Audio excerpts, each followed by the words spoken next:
Assalamualaikum warahmatullahi wabarakatuh. Sebelumnya salam kenal untuk seluruh anak-anak kelas 9. Di sini Bapak akan mencoba memaparkan secara singkat tentang mapel prakarya berjudul kerajinan dari bahan keras. Sebelumnya sudah sama-sama kita ketahui bahan kerajinan itu dibagi menjadi dua. Yang pertama bahan keras dan yang kedua bahan lunak. Untuk kali ini yang kita bahas adalah kerajinan dari bahan keras. Kalau kita lihat dari pengertiannya, kerajinan bahan keras adalah proses pembuatan kerajinan dengan menggunakan bahan baku utama yang bersifat keras. Jadi jelas bahan keras harus mempunyai tekstur yang keras. Selanjutnya adalah tentang prinsip kerajinan bahan keras. Prinsip kerajinan bahan keras di sini dibagi menjadi 3. Yang pertama, keunikan bahan kerajinan. Kenapa harus unik? Karena salah satu fungsinya adalah untuk menarik minat pembeli. Salah satu contohnya adalah bahan dari kayu. Kenapa kayu dikatakan unik? Karena kayu dilihat dari tekstur seratnya. Untuk yang kedua adalah keragaman muatan nilai dalam produk kerajinan. Dalam nilai produk kerajinan di sini bisa dilihat dari beberapa aspek. Pertama, produk dengan nilai fungsional. Maksud dari fungsional di sini, hasil kerajinannya dapat dimanfaatkan untuk kegiatan sehari-hari. Yang kedua adalah produk bernilai informatif. Maksud dari informatif di sini bertujuan untuk mengevaluasi produk kerajinan. Untuk yang ketiga adalah produk dengan nilai simbolik. Maksud dari nilai simbolik di sini untuk menonjolkan ciri khas dari kerajinan tersebut. Kita ambil contoh, salah satunya adalah batik.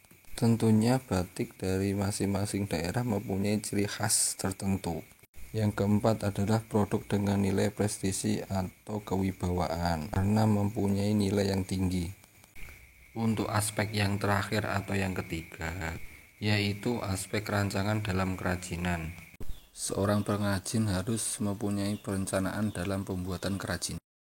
Apa yang akan dibuat, pendapatan bahan dari mana, sampai tahap evaluasi. Itu harus dipersiapkan semuanya. Dan faktor pertimbangan dalam rancangan produk kerajinan itu ada beberapa poin, yaitu yang pertama faktor teknis. Faktor teknis di sini membahas tentang metode atau cara, alat, dan kemampuan si pengrajin. Untuk yang kedua adalah faktor ekonomi. Di sini meliputi pemasaran, pemasokan, dapat bahan dari mana, dan yang ketiga adalah faktor ergonomis, meliputi kenyamanan, keamanan dari hasil kerajinan tersebut. Yang keempat, faktor teknologi atau untuk mengembangkan hasil kerajinan tersebut. Yang kelima adalah faktor estetika, meliputi keindahan, kemenarikan, serasi, detail, pewarnaan, kesan dari hasil kerajinan tersebut. Yang keenam yaitu faktor kondisi lingkungan. Di sini membahas tentang nilai budaya dan wilayah setempat untuk menyesuaikan kerajinan apa yang akan dibuat nanti, agar kerajinan nanti mampu dipasarkan di daerah tersebut. Itulah faktor-faktor pertimbangan dalam rancangan pembuatan kerajinan.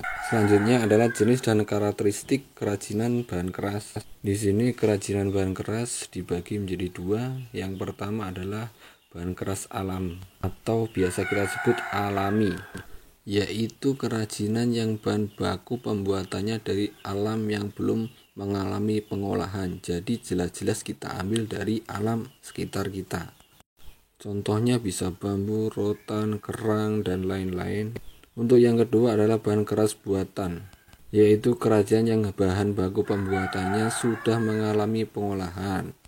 Jadi bedanya yang kedua ini sudah diproses, diolah, berbentuk bahan, nanti kita buat kerajinan lagi. Contohnya aluminium, kaca, dan lain-lain. Dilihat dari fungsinya, kerajinan bahan keras dibagi menjadi 2. Yang pertama fungsi pakai. Intinya ialah mempunyai nilai guna seperti meja, kursi, dan lain-lain. Yang kedua yaitu fungsi hias. Bisa patung, bingkai. Jadi intinya yang kedua ini hanya dipergunakan sebagai hiasan rumah saja. Cukup itu dulu yang dijelaskan. Kalau belum jelas nanti boleh ditanyakan.